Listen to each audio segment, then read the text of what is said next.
اللہ رب العزت نے ہمیں جسم کے اندر جو نعمتیں عطا فرمائی ہیں ان کی قیمت کیا ہے، ان کی قدر کیا ہے۔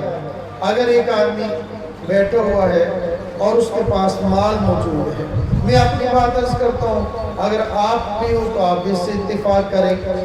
اگر کوئی شخص آئے امیر ترین ہو اور وہ کہے کہ میرے باپ کی آنکھ نہیں ہے یا میری آنکھ ٹوٹ گئی ہے تو آپ مجھے اپنی آنکھ دے دیں تاکہ میں اپنی آنکھ آپ کی لگا لوں، اس کے بدلے کے اندر میں کہتا ہوں آپ مجھے کیا دیں گے؟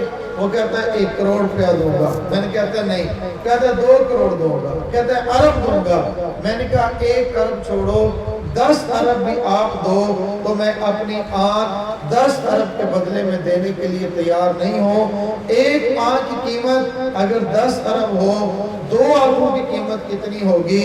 ایک ہاتھ کی قیمت، ایک پیر کی قیمت، زبان کی قیمت، آنکھ کی قیمت، کان کی قیمت، دل اور دماغ کی قیمت کتنی زیادہ ہوگی؟